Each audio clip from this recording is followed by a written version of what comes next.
बिस्मिल्लाहिर्रहमानिर्रहीम।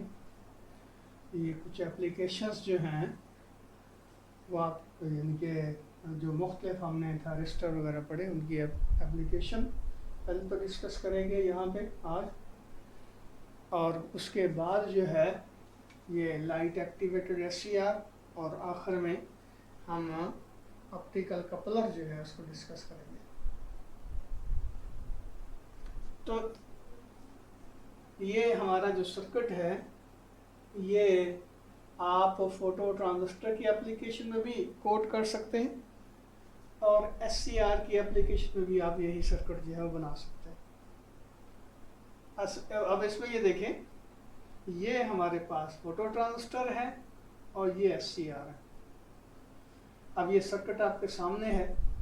यहाँ देखेंगे ये जो हमारा फोटो ट्रांजिस्टर होता है ये आमतौर पर इसके ऊपर लाइट जो है वो पड़ रही होती। जब लाइट इसके ऊपर पड़ेगी तो ये देखिए इसका कलेक्टर जो है वो एससीआर के गेट के साथ कनेक्टेड है। इसका मतलब ये होगा कि गेट इसका लोअर पोटेंशियल के ऊपर होगा। लेकिन जैसे ही ये लाइट इंटरप्ट होगी, यानी कि लाइट जो है यहाँ इसको ब्लॉक होगा थोड़ी देर के लिए ही, या बाज़ दफ़ा ऐसे होता है कि यहाँ जो है लाइट का सोर्स होता है और ये दरमियान में कह लें कि गैलरी टाइप होती है, यहाँ से यानी कि आदमी जो है पास होता है या कोई भी ऑब्जेक्ट जो है यहाँ से गुजरता है, तो लाइट जो है इसके ऊपर पड़ रही होती है फोटो ट्रांजिस्टर के ऊपर, वो इंटरप्ट होती है। जैसे ही इंटरप्ट होगी तो क्या होगा, ये ट्रांजिस्टर ऑफ हो जाता है। ट्रांजिस्टर ऑफ होगा तो इसके अक्रॉस कलेक्टर के ऊपर मैक्सिमम वोल्टेज जो है वो डिवेल्प हो जाएगी और ये पॉजिटिव जो वोल्टेज में एब्रप्ट चेंज आती है पॉजिटिवली, वो क्या करेगा, इस गेट को मिलेगी। ये वोल्टेज जो है कलेक्टर वोल्टेज इस गेट को मिलेगी, तो ये गेट जो है वो एक्टिव हो जाता है। सॉरी, ये हमारा एससीआर जो है ये एक्टिव हो जाता है। ये जैसे ही एक्टिव होगा तो ये देखें ये पाथ इसको मिल जाता है, जिसकी वजह से ये अलार्म जो है वो ऑन हो जाता है और ये बजना शुरू कर देता है। और आपको पता है कि ये एक बार जब एससीआर जो है वो ऑन हो जाता है तो उसको ऑफ करने के लिए उसका जो करंट है होल्डिंग करंट से कम करना पड़ेगा, अदरवाइज ये ऑफ नहीं होगा। तो जब तक ये स्विच जो है वो ओपन होगा करंट इसमें से गुजरता रहेगा, रिजल्ट क्या निकलेगा कि अलार्म जो है वो बजता रहेगा। लेकिन जैसे ही हम इसको पुश करते हैं तो क्या होता है, ये देखें ये पाथ जो है एक पैरेलल पाथ जो है करंट के लिए ये स्विच प्रोवाइड करता है, जिसकी वजह से क्या होगा कि इसका होल्डिंग करंट, इसका करंट जो है जो एससीआर से गुजर रहा होल्डिंग करंट से कम हो जाएगा। जैसे होल्डिंग करंट से कम हो जाएगा तो ये सर्किट जो है ऑफ हो जाता है। सर्किट ऑफ हो जाता है तो अलार्म भी बंद हो जाता है। ये देखिए ये है पुश ऑन, यानी एक दफ़ा पुश करके छोड़ देते हैं तो जैसे ही पुश करेंगे करंट इधर से पास होना शुरू हो जाएगा, इसका होल्डिंग करंट से करंट कम हो जाएगा तो ये ऑफ हो जाएगा। तो इसमें ये देखें आप इसको कोड कर सकते हैं एससीआर की एप्लीकेशन में भी और फोटो ट्रांजिस्टर की एप्लीकेशन में भी। इसके बाद एक और थायरिस्टर जो है हम डिस्कस कर रहे हैं, ये है लाइट एक्टिवेटेड एससीआर, यानी कि ये बेसिकली तो एससीआर ही है, थायरिस्टर ही है, लेकिन इसमें इसका एक्टिवेशन जो होती है वो जब इसके गेट के ऊपर सफिशेंट लाइट पड़ती है तो ये एक्टिव हो जाता है, यानी कि ये ऑन हो जाता है हमारा जो एससीआर है। तो इसलिए इसको हम नाम देते हैं लाइट एक्टिवेटेड एससीआर। अब लाइट एक्टिवेटेड एससीआर बेसिकली क्या हुआ, ये थायरिस्टर ही होता है, लेकिन इसका जो गेट होता है वो फोटो कंडक्टिव मटेरियल से बना होता है। जैसे ही उसके ऊपर लाइट पड़ती है तो ये ऑन हो जाता है। अब इसकी भी एप्लीकेशन देख लेते हैं। इसमें ये देखें कि ये आपके पास एक प्राइमरी सर्किट है, ये एक्चुअली लाइट जनरेट करने के लिए हमने बनाया हुआ है। तो अब ये देखें कि जैसे ही इस स्विच को ऑन करेंगे तो ये एलईडी लगा हुआ है, ये लाइट एमिट करना शुरू कर देता है। जब ये लाइट एमिट करता है तो ये लाइट पड़ती है किसके ऊपर भाई, लाइट एक्टिवेटेड एससीआर के ऊपर, यानी कि यहाँ पे इसके गेट के ऊपर ये लाइट पड़ती है। जैसे ही लाइट पड़ती है तो क्या होगा, ये देखिए ये, तो ये देखिए लाइट इसके ऊपर पड़ी, ये एक्टिव हो गया। एक्टिव हो गया तो ये देखें ये सर्किट ऑन हुआ, हमारी रिले जो है एनर्जाइज्ड हो गई, उसने ऑपरेट करवाना शुरू कर दिया डिवाइस को। अब अगर ये लाइट हम ऑफ भी कर दें तो भी ये हमारा जो SCR है ये ऑन ही रहेगा। इसको ऑफ करने के लिए क्या करना पड़ेगा, ये स्विच हम लगा देते हैं, इसको पुश करते हैं तो ये ऑफ हो जाता है। जैसे ही ये सर्किट ऑफ होगा तो डेफिनेटली क्या होगा, इसका करंट जो है होल्डिंग करंट से कम हो जाएगा, तो ये हमारा जो SCR है ये ऑफ हो जाएगा। अब ये जो डायोड लगाया हुआ है ये पहले भी हम एक बार डिस्कस कर चुके हैं कि जब हम इसको ऑफ करेंगे सर्किट को तो ये जो रिले की कॉइल होती है ये इसी डायरेक्शन में करंट फ्लो करवाती रहती है। ये लेंज़ लॉ के मुताबिक आपको पता है इंड्यूस्ड करंट इसमें होता है।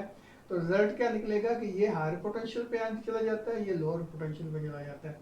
अब चूंकि यहाँ से पीछे से जो ये ऑफ है तो हो सकता है ये यहाँ पोटेंशियल इतना ज़्यादा क्रिएट हो जाए कि ये हमारा जो डिवाइस है ये बर्न आउट हो सकता है।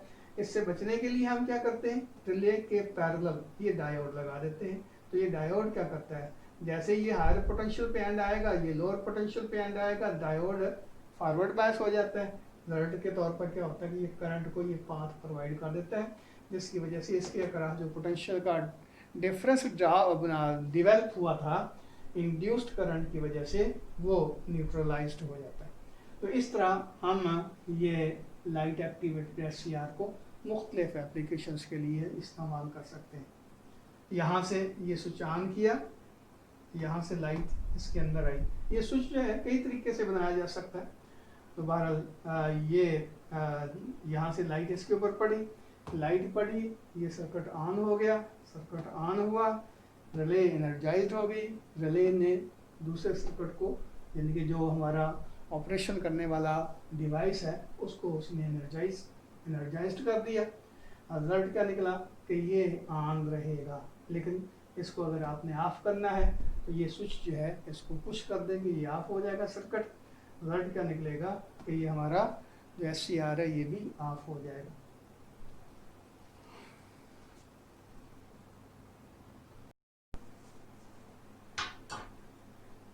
ये है अब ऑप्टिकल कपलर। ऑप्टिकल कपलर में क्या होता है कि एक ही बेंच के ऊपर लाइट का सोर्स भी होता है और उसके दरमियान गैप डाल के आगे फोटो सेंसिटिव डिवाइस इस्तेमाल किया जाता है। बिल्कुल ऐसे समझ लें कि ये एक बेंच है, इस बेंच के ऊपर इधर जो है सोर्स लगा दिया जाता है लाइट का, दरमियान में गैप है और यहाँ जो है ये कोई भी लाइट एक्टिवेटेड डिवाइस जो है हम इस्तेमाल कर सकते हैं। तो उसमें सिंपलेस्ट या बेसिक किस्म का ऑप्टिकल कपलर जो है उसमें हम क्या करते हैं, एक सिंपल LED ले लेते हैं और दूसरी तरफ फोटो डायोड ले लेते हैं। तो इन दोनों का जो कॉम्बिनेशन बनता है ये सिंपलेस्ट ऑप्टिकल कपलर होगा। उसे अगर हम करंट जो है उसकी वैल्यू कंपैरेटिवली यानी कि ज़्यादा ड्रा करवाना चाहते हैं या लो लाइट की इंटेंसिटी के ऊपर हमें इसको ऑपरेट करवाना चाहते हैं, तो फिर बजाय इसके कि ये LED के सामने हम फोटो डायोड लगाएं, यहाँ फोटो ट्रांजिस्टर लगा दिया जाता है। तो ये फोटो ट्रांजिस्टर है। अब इसका एक्शन थोड़ा सा हम देख लेते हैं। ये हमारा LED है, इसमें हमने ये रजिस्टर लगा दिया। जैसे ही ये इसका स्विच ऑन होगा डेफिनेटली ये करंट इसमें फ्लो होना शुरू हो जाएगा। LED जो है ये ऑन हो जाएगा, ये लाइट एमिट करेगा। अब इसके बाद यहाँ हमने लगाया हुआ है फोटो ट्रांजिस्टर।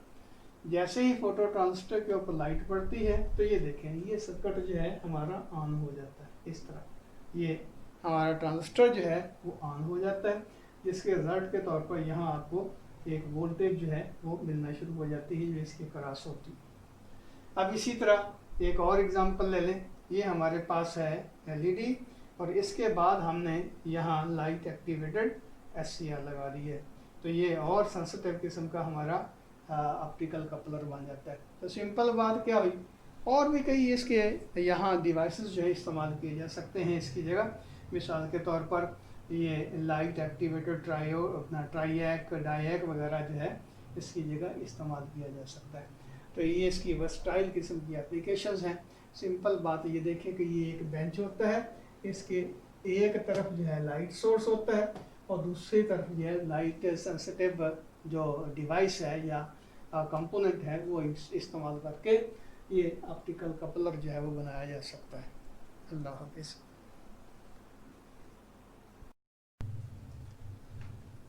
बिस्मिल्लाहिर्रहमानिर्रहीम। ये नया चैप्टर शुरू कर रहे हैं जिसका टाइटल है एक्टिव फिल्टर्स। तो इसमें सबसे पहले हम ये देखना चाहते हैं कि फ़िल्टर क्या होता है।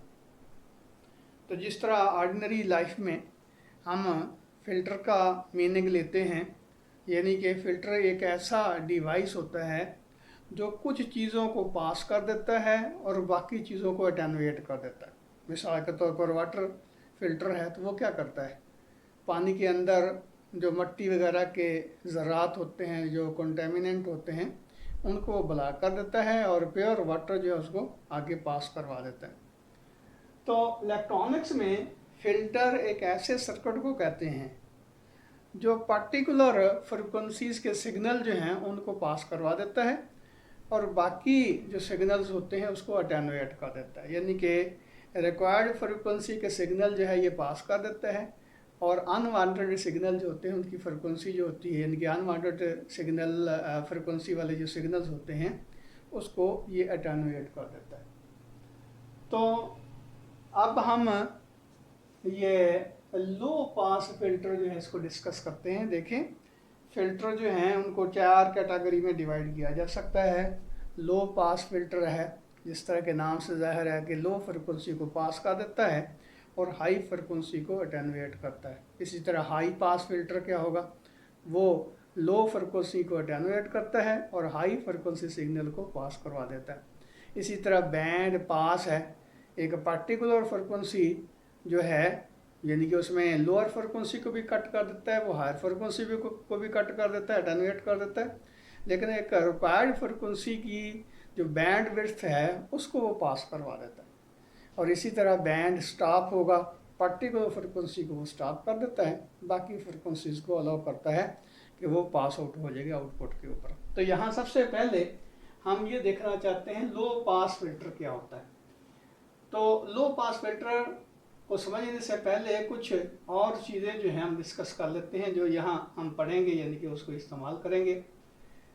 हम वोल्टेज गेन लेते हैं, जिस तरह ये होती है output voltage over input voltage, तो ये हम कहते हैं कि ये वोल्टेज गेन है, इसको ए बी से हम आमतौर पर शो करते हैं। लेकिन गेन को हम डेसिबल में भी शो कर सकते हैं। तो voltage gain in term of decibel वो किस तरह शो की जा सकती है, ये इसकी डेरिवेशन है। तो अगर किसी दिन टाइम मिला तो वो भी हम इंशाल्लाह देख लेंगे। तो ये याद रखें, वोल्टेज गेन इन डीबी जो होगा वो होता है 20 log of voltage gain. Simple ये डीबी इसके यूनिट आएंगे। इसका मतलब ये हुआ कि अगर वोल्टेज जो है, वोल्टेज गेन जो है हमारे पास 100% है, मीन जितनी आउटपुट है उतनी ही इनपुट है, इनपुट और आउटपुट आपस में बराबर है, तो गेन डेफिनेटली 1 के बराबर होगी। 1 का मतलब गेन जो है 100% है। तो उस वक्त गेन जो होगी डीबी में किस तरह लिखेंगे, ये देखिए, ये फार्मूला हमारे पास है कि जो डीबी में गेन को कन्वर्ट करने का, यानी कि एवी जो सिंपल केस है गेन का, उसको डीबी में किस तरह कन्वर्ट किया जा सकता है, 20 log ऑफ 1, ये 1 डीबी, और आपको पता है कि log 1 जो होता है वो 0 के बराबर होता है, इसलिए ये इसकी जो डीबी में वैल्यू आएगी वो 0 डीबी के बराबर होगी। यानी कि अगर गेन जो 100% है या 1 है तो डीबी में उसकी वैल्यू 0 के बराबर होगी, 0 डीबी के बराबर होगी।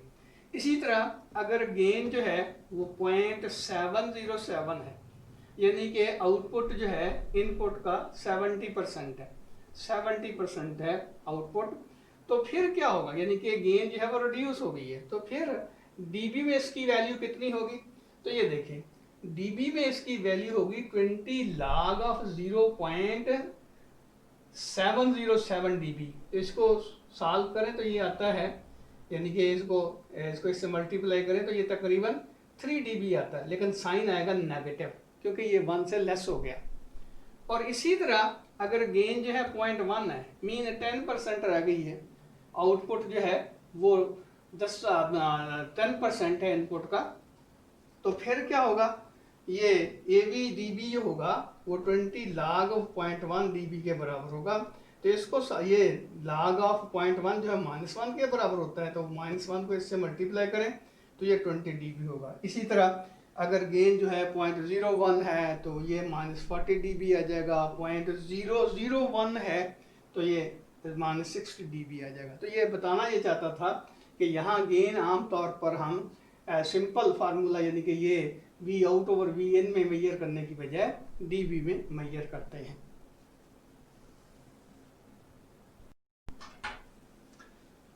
अब कुछ और बातें जो हैं इसमें समझ लें। तो इसमें है क्रिटिकल फ्रिक्वेंसी, इसको कट ऑफ फ्रिक्वेंसी भी कहते हैं। तो क्रिटिकल फ्रिक्वेंसी या कट ऑफ फ्रिक्वेंसी वो फ्रिक्वेंसी होती है खासतौर पर ये लो पास फिल्टर में कि जिसमें गेन जो है वो 70% रह जाती है, 70.7% रह जाती है, यानी कि आउटपुट जो है वो इनपुट का 70.7 रह जाता है। तो ये डीबी में अगर देखा जाए तो ये -3 dB बनता है, यानी कि वो फ्रिक्वेंसी जिस फ्रिक्वेंसी के ऊपर जो हमारी गेन है -3 dB रह जाती है वो फ्रिक्वेंसी कट ऑफ फ्रिक्वेंसी कहलाती है, या इसको हम क्रिटिकल फ्रिक्वेंसी भी कहते हैं। अब अगली बात है पास बैंड। खासतौर पर ये लो पास फिल्टर में ये देखें, ये इतना जो रीजन है इस फ्रिक्वेंसी के सिग्नल जो हैं वो पास हो रहे हैं, तो ये कहलाता है पास बैंड। लोअर अपना पास फिल्टर में क्रिटिकल फ्रिक्वेंसी और जीरो फ्रिक्वेंसी और क्रिटिकल फ्रिक्वेंसी के दरमियान जो रीजन बनता है ये क्या होगा, ये कहलाएगा पास बैंड। ये है पास बैंड। अब उसके बाद यहां से लेकर यहां तक ये जो रीजन है, ये रीजन, इसमें देखें कि अनवांटेड सिग्नल भी आ रहे हैं, तो ये रीजन जो है ये कहलाता है ट्रांजिशन रीजन, ये ट्रांजिशन बैंड कहलाएगा। यहां से लेकर यहां तक ये ट्रांजिशन बैंड कहलाता है। तो इसमें ये हमारा फिल्टर जो है ट्रांजिट हो रहा है from pass band to stop band. अब स्टॉप बैंड क्या होता है?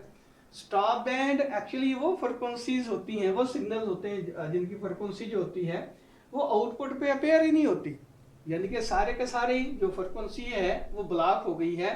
तो वो जो आगे फ्रिक्वेंसी होगी यानी कि ये जो बैंड होगा ये कहलाएगा स्टॉप बैंड, ये पास बैंड, ये ट्रांजिशन बैंड,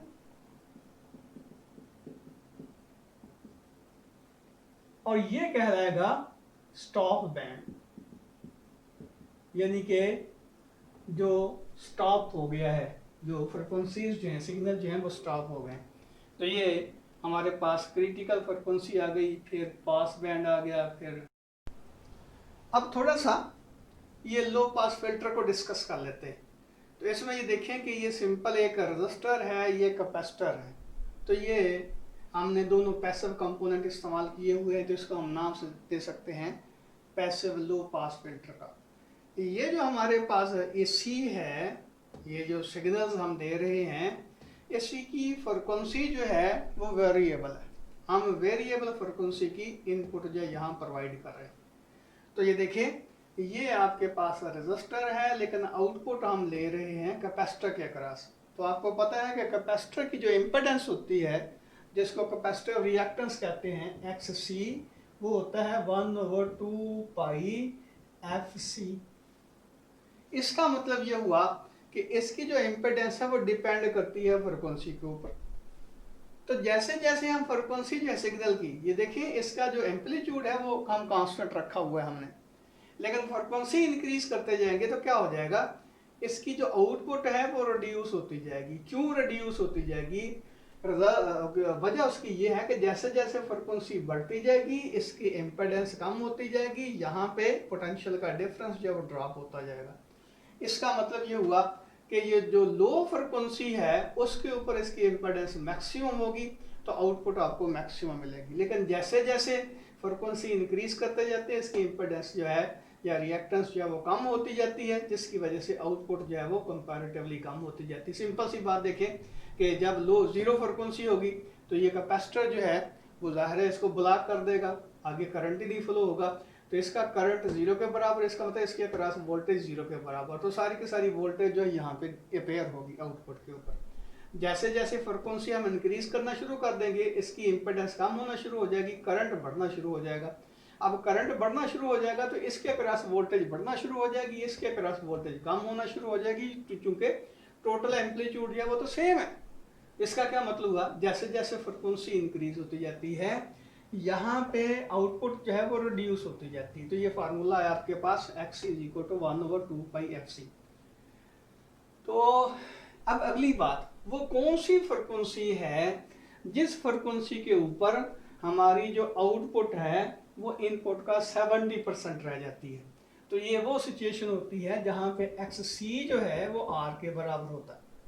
अब xc जो है उसको हम लिख सकते हैं 1/2πfc, और ये इसके कॉरस्पॉन्डिंग जो है फ्रिक्वेंसी वो क्रिटिकल फ्रिक्वेंसी होगी, वो r के बराबर होगा। तो ये fc इधर ले जाएं, इसका मतलब fc यानी कि क्रिटिकल फ्रिक्वेंसी की वैल्यू क्या होगी, 1/2πRC के बराबर होगी। तो ये हमारे पास क्रिटिकल फ्रिक्वेंसी की वैल्यू आ गई।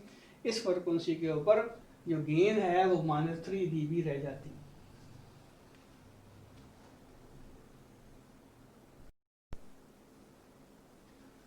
अब जो लो पास फिल्टर है उसकी बैंड विड्थ क्या होगी। बैंड विड्थ बेसिकली वो रेंज होता है फ्रिक्वेंसी का जो एक फिल्टर जो है वो पास कर देता है। तो यहाँ देखिए ये 0 से लेकर FC तक ये सारे की सारी जो फ्रिक्वेंसीज होंगी वो पास हो जाएंगी। तो ये कहलाता है इसका बैंड विड्थ, बैंड विड्थ कहलाएगा। तो ये बैंड विड्थ यहाँ किसके बराबर होगा, देखिए क्रिटिकल फ्रिक्वेंसी -0 = क्रिटिकल फ्रिक्वेंसी। तो इसका जो बैंड विड्थ होगा लो पास फिल्टर का वो क्रिटिकल फ्रिक्वेंसी के बराबर होगा। अब ये देखें कि यहाँ अनवांटेड सिग्नल भी काफ़ी मिकदार में हमारी आउटपुट पे आ रहे हैं। यानी कि हमने पानी का फिल्टर लगाया है तो उसने मोटे मोटे ज़रात जो हैं उनको तो ब्लॉक कर दिया है, लेकिन बहुत ही बारीक जो मिट्टी के ज़रात थे या कोई और कंटामिनेंट था उसको उसने ब्लॉक नहीं किया। तो डेफिनेटली वो कोई अच्छा फ़िल्टर नहीं होगा। यहाँ भी वही सिचुएशन है कि हम तो ये चाहते थे कि ये हमारा यानी कि जैसी क्रिटिकल फ्रिक्वेंसी आए उसके बाद के सिग्नल जिनकी फ्रिक्वेंसी उससे हाई है तो ब्लॉक कर दे हमारा फिल्टर, लेकिन इसने ब्लॉक नहीं किया। तो हमने एक सिंगल पोल इस्तेमाल किया था R और C, ये पोल कहलाता है। यानी कि किसी भी फिल्टर में R और C का जो कॉम्बिनेशन बनता है, ये जो सर्किट बनता है इसको पोल कहते हैं। तो एक पोल अगर हम इस्तेमाल करते हैं तो उसमें रोल ऑफ रेट जो है ये कहलाता है रोल ऑफ रेट, ये होगा -20 dB/डिकेड। इसको भी ज़रा समझें। ये देखें फ्रिक्वेंसी को 10 से मल्टीप्लाई किया तो ये 0 से लेकर 20 dB तक डिक्रीज हो गई आउटपुट। फिर 10 और इजाफा किया उसमें तो फिर ये 40 dB आ गया। 10 फ्रिक्वेंसी और बढ़ी, जिनके 10 मल्टीप्लाई बाय 10 याद रखें ये लॉग स्केल होती है, ये लॉगरिथमेटिकल स्केल होती है। तो इसमें ये देखें हमारा यहाँ तक ये -60 dB तक पे जाके ये जो हमारा जो बैंड है ये ट्रांजिशन बैंड जो है ये ख़त्म होता है। इसका मतलब ये हुआ कि हमारा जो फिल्टर है जिसमें सिंगल पोल होगा उसका रोल ऑफ रेट जो है -20 dB/डिकेड होगा। लेकिन अगर हम अच्छा फिल्टर बनाना चाहते हैं यानी कि ये जो अनवांटेड सिग्नल हैं उनको भी ब्लॉक करना चाहते हैं तो डेफिनेटली फिर हमें ज़्यादा पोल इस्तेमाल करना पड़ेंगे, RC सर्किट ज़्यादा इस्तेमाल करना पड़ेंगे। तो हर एक पोल के कॉरस्पॉन्डिंग 20 dB/डिकेड का ये इसमें यानी कि कमी होती जाएगी सिग्नल में। ये देखिए सिंगल पोल होगा तो ये आपके पास कर्व आएगा, डबल पोल होगा तो ये कर्व आएगा, यानी कि पहले से अनवांटेड सिग्नल जो पास हो रहे हैं उसकी वैल्यू कम हो गई है। और अगर हम 3 पोल इस्तेमाल करते हैं तो ये देखिए इसका रूल ऑफ रेट बन जाता है -60 dB पर डिकेड। इसका मतलब ये हुआ कि पोल्स की तादाद बढ़ाने से हम अनवांटेड सिग्नल जो हैं उनको कम कर सकते हैं। अल्लाह हाफिज़।